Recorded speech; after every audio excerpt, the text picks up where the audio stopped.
जेजू नव्यान तांचे लागीं वपाऱ्यांनी उलोवंक लागलो। सुर्गीचें राज अशें एका राजान आपल्या पुताचो लग्नाचो उत्सव केलो। लग्नाक आमंत्रण धाडलोल्यांक आपोवन हाडूंक ताणें आपल्या चाकरांक धाडले, पूण ते येना जाले। आनीक एक पावट दुसऱ्या चाकरांक धाडले आनी म्हणलें, आपयल्ल्यांक अशें सांगात, पळयात म्हजें जेवण तयार आसा।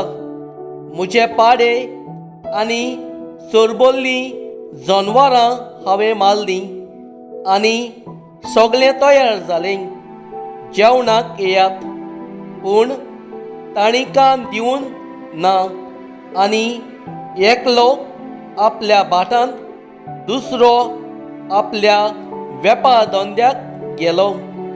हेरांनी चाकरांक धरले, तांकां बडयले आनी तांचो जीव काडलो। हें आयकून राजाचो राग पेटलो आनी आपलीं लश्करां धाडून त्या कुन्याचो ताणें भस्म केलो आनी तांचें नगर लासून उडयलें।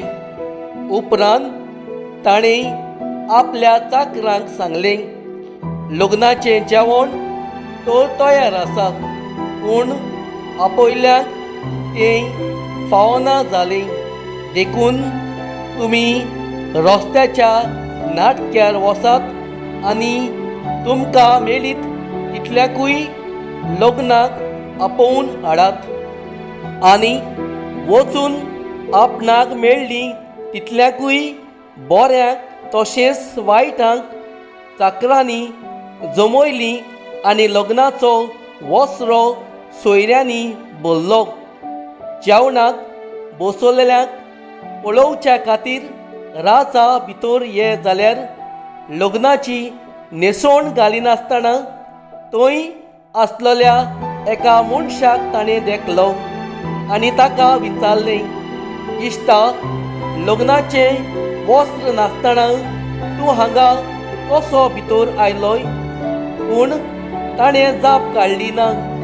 तेन्ना राजान चाकराक सांगलें, ताचे हात पांय बांदून ताका काळोखांत भायर उडयात।